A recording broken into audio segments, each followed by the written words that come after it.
असताना 5 मिनिट आणि पुढील काही दिवसामध्ये दिवाळीचा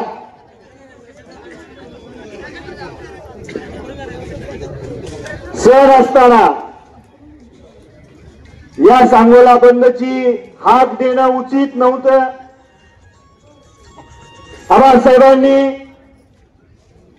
नेहमी या शेतकऱ्यांचा विचार केला, या शहरातल्या आणि तालुक्यातल्या सर्व जाती धर्माचा विचार केला, त्यात मग व्यावसायिक असतील। आणि अशा परिस्थितीमध्ये दिवाळीच्या सणाचा बाजार घेण्यासाठी गोरगरीब जनता शहरामध्ये येते। या परिस्थितीमध्ये सांगोला बंदची हाक देणं उचित नव्हतं, पण इतिहासातला या तालुक्याच्या दृष्टीने कालचा हा काळा दिवस होता। काल बंगल्यामध्ये फक्त बाईसाहेब होत्या, बाहेरच्या बाजूला महिनाताई आणि माझ्यासोबत काम करणारी 2-3 मुलं होती। अशा परिस्थितीमध्ये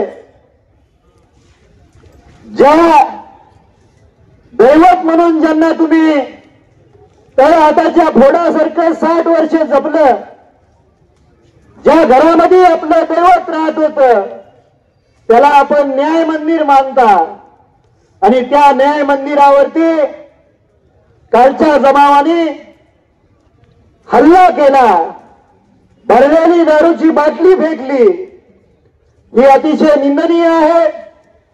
आपण सर्वजण काल रागात होता, घरासमोर बातमी समजल्यानंतर हजारो संख्येने मुलं उपस्थित राहिली, आक्रोश करत होता, संताप व्यक्त करत होता। मी आपल्या सर्वांना सांगत होतो की एखाद्याचा कार्यक्रम असला तर तो शांततेत पार पाडणं आपली नैतिक जबाबदारी आहे, कारण आबासाहेबांचा तो विचार होता। आणि आपल्या सर्वांच्या या भावनेमुळे आज सांगोला बंदची हाक दिलेली आहे। स्वर्गीय आबासाहेबांनी या तालुक्याचं नाव भारताच्या नकाशावरती एक चारित्र्यवान संपन्न असणारा, शांततापूर्वक असणारा हा तालुका म्हणून मोठ्या उंचीवर नेलं गेलं। आणि कालच्या या घटनेनं या तालुक्याच्या नावाला कदापि न पुसणारा हा काळा डाग लागलेला आहे। निश्चितपणे आपण सर्वजण निषेध करतोय। निषेध करत असताना काल काही पक्षाच्या, शेतकरी कामगार पक्षाच्या तरुण सहकार्यांनी, पदाधिकाऱ्यांनी किंवा आता बोलताना ज्या ज्या वक्त्यांकडून कुणाचं तर नाव घेतलं असेल, जोपर्यंत पुरावा आपल्याकडे मिळत नाही तोपर्यंत कुणाचं नाव घेणं उचित नाही। त्यांनी केलेल्या उल्लेखाबद्दल या तालुक्याचा प्रथम नागरिक या नात्याने मी दिलगिरी व्यक्त करतो। मला माहित आहे तुम्ही माझ्यावरती हे विचार ऐकायला तुम्ही आलेला नाही, तुम्हाला मी बोललेलं आता पटणार नाही, तुमच्यामध्ये हे ऐकून राग निर्माण झाला असेल। पण स्वर्गीय आबासाहेबांना मागच्या काही वर्षामध्ये धमकीची पत्र आली, त्यावेळेस सुद्धा पोलीस यंत्रणेने धमकी देणाऱ्याला शोधून काढलं। आबासाहेबांना ते समजलं, आबासाहेबांकडे पोलीस कर्मचारी अधिकारी आले आणि त्यांनी सांगितलं ना असा माणूस आहे, हा माणूस आपल्याच तालुक्यातला आहे आणि त्यांनी तुम्हाला धमकीची पत्र दिलेली आहेत, हे आमचा पुरावा आहे। आबासाहेबांनी स्पष्टपणे सांगितलं त्याचं नाव जाहीर करू नका। त्याचं नाव जर जाहीर केलं, आज जसा तुम्ही संतापाने तरुण पोरं उद्रेक करतायत, त्या परिस्थितीत सुद्धा अशीच तरुण पोरं या तालुक्यातली उद्रेक करत होती। नाव जर जाहीर केलं तर त्याच्या जीवाला धोका निर्माण होण्याची शक्यता असते, ती नाकारता येत नाही। मी कालही SP साहेबांना बोललेलो आहे, आज DYSP आणि PI साहेबांनाही माझी ती सूचना आहे। तुम्ही निश्चितपणे कोणी ती बाटली फेकली ती शोधून काढणं आणि लवकरात लवकर शोधून काढणं, तरच खरं तुम्ही ती खाकी घातली आणि त्या खाकीला न्याय द्याल असं मला वाटेल। पण हे करत असताना तुम्हाला सापडलेला तो अज्ञात इसम आमच्या भावाला सांगितल्याशिवाय इतर कुणालाही सांगायचं नाही, ही माझी तुम्हाला सक्त ताकीद आहे. मित्रांनो, स्वर्गीय आबासाहेबांचा एक उदाहरण सांगतो. काल बऱ्याच नेते मंडळींचं, राज्यातल्या सर्व पक्षाच्या नेते मंडळींचं फोन आलं. माझ्या 288 सहकार्यांच्या 287 सहकार्यात मी 288 आहे. त्या 287 सहकार्यामधल्या असंख्य लोकांनी मला फोन केले, आम्ही तुमच्या सोबत आहोत. सकाळी या राज्याचे मुख्यमंत्री साहेबांनी सुद्धा फोनवरती संपर्क करून जाहीर निषेध केला. पण 1995 ची गोष्ट मला काल आपल्या जाणकार मंडळींनी सांगितली. स्वर्गीय आबासाहेबांचा पराभव 192 मतांनी झाला. त्या मतमोजणीच्या ऑफिसमध्ये अरुण बोत्रे काका शेजारी बसले होते आणि आबासाहेबांना त्यांनी विनंती केली की आपण फेर काउंटिंग घेणं गरजेचं आहे. आबासाहेबांनी सांगितलं, अरुणराव, जनतेने दिलेला निर्णय मान्य आहे. आणि तो निर्णय मान्य करून आबासाहेब त्या काउंटिंग ऑफिस मधून घरी चालत गेले. जाताना कार्यकर्त्यांना सांगितलं, हा पराभव मला मान्य आहे, कोणीही चुकीच्या पद्धतीनं गोंधळ, कुठली चुकीची कृत्य करायचं नाही. अशा पद्धतीचा विचार असणारा हा आपला देव त्यांच्या घरावर त्यांच्या धर्मपत्नी एकट्या असताना झालेला हल्ला आहे.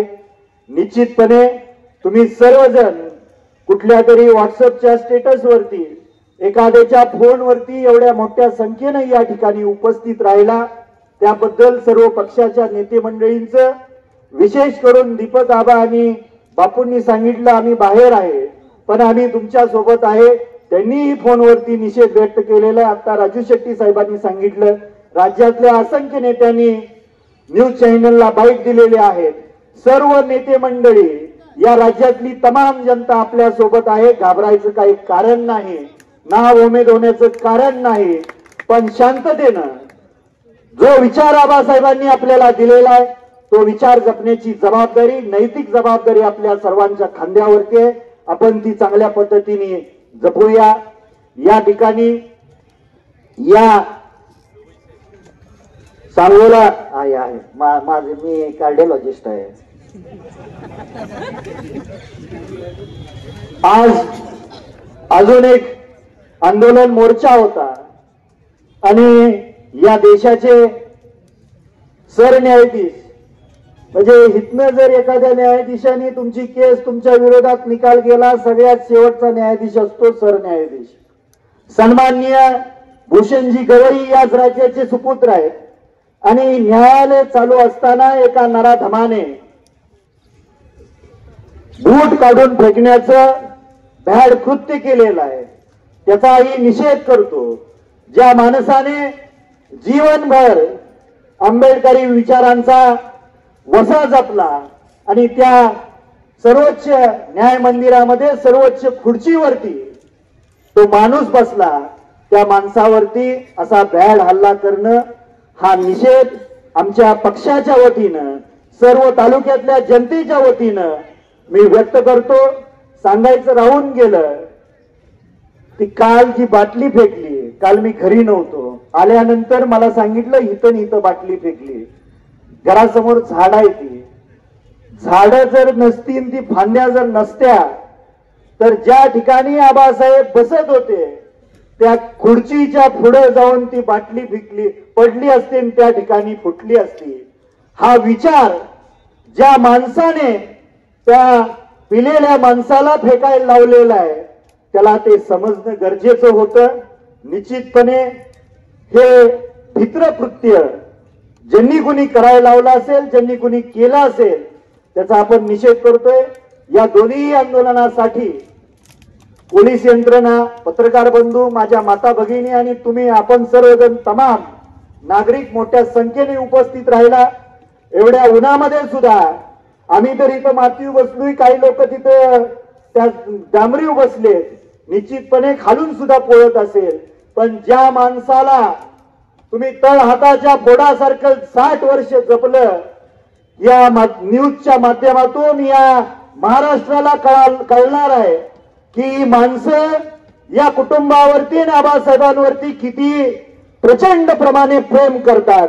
निश्चितपणे अनिकेत दादांनी ज्या पद्धतीने सांगितलं, दादानो मी लय भोळा दिसत असेल पण तसं नाही. आता तुषार दादा म्हणले तुम्ही दोघ जणी एक राहायला का मांडीला मांडी घालून बसलोय. राजकारण आहे तुषार दादा. राजकारणात आबासाहेबांचं बाळकडू आम्हाला मिळालेलं आहे. कुठं आम्ही एकत्र बसायचं आणि कुठं आम्ही वेगवेगळं बसायचं याचं बाळकडू आम्हाला पोटात असल्यापासून आमच्या आईबापाने दिलेलं आहे. त्याच्यामुळं या ठिकाणच्या माझ्या तरुण सहकार्यांना आणि जनतेला सांगतो, आमच्या तीळ मात्र केसाचं सुद्धा अंतर नाही. एवढं तुम्ही समजून घ्या. हे करावं लागतं राजकारणात. आणि एक दोघाला माहित आहे माझा दणका कसा आहे. त्याच्यामुळे आता घरातला एक पोरगा जर आक्रमक असेल तर मला शांतच राहावं लागते बाबांनो. तर असं काय नाही, दादापेक्षा मी लय आक्रमक आहे. काही लोकांना घरात आल्यावर माहित आहे, पण मी लय संयम घेतोय कारण तुम्ही माझ्यावरती तेवढं प्रेम केले. एक नैतिक जबाबदारी माझ्या खांद्यावरती दिलेली आहे. आणि ज्या पद्धतीनं आबासाहेबांवरती आपण प्रेम केलं, ज्या पद्धतीनं आबासाहेबांचे आपण सर्वांनी विचार जपले, त्याच पद्धतीनं मी सुद्धा विचार जपण्याचा प्रयत्न करतोय. याच्या पुढून कुणाच्याही घरी कुणाच्याही केसाला धक्का लागणार नाही याची जबाबदारी या तालुक्याचा प्रथम नागरिक म्हणून डॉक्टर बाबासाहेब देशमुख घेतोय. आणि प्रशासकीय अधिकाऱ्यांना माझा इशारा आहे, जर कुठल्या खात्यामध्ये जर न्याय मिळाला नाही तर तुमचं आणि माझंच आहे. ही जनता न सांगता आलेली आहे. तुम्ही सगळ्यांनी याचा बोध घ्यावा. आपण सर्वजण या ठिकाणी उपस्थित राहिला, शांततेत आला, कुठेही गालबोट लागलं नाही. बाईसाहेबांनी दिलेल्या आदेशाचं आपण पालन केलं. जाताना सुद्धा शांततेत जायचं आहे, कुणीही उठायचं नाही. खाली बसा. पहिल्यांदा माता भगिनी जातील आणि त्याच्यानंतर पुरुष मंडळी उठतील. पाठीमाग जे कोण आहे, गावं बंद आहेत काही. तर हा आता निवेदन दिल्यानंतर हा निषेधाचा जो कार्यक्रम आहे तो संपला जाईल. त्याच्यानंतर सर्वांनी दुकानं उघडावी आणि आपापला व्यवसाय शांततेत चालू ठेवावा. जनमत सबस्क्राईब करा, लाईक करा, शेअर करा. आपल्या हक्काचं आपलं न्यूज.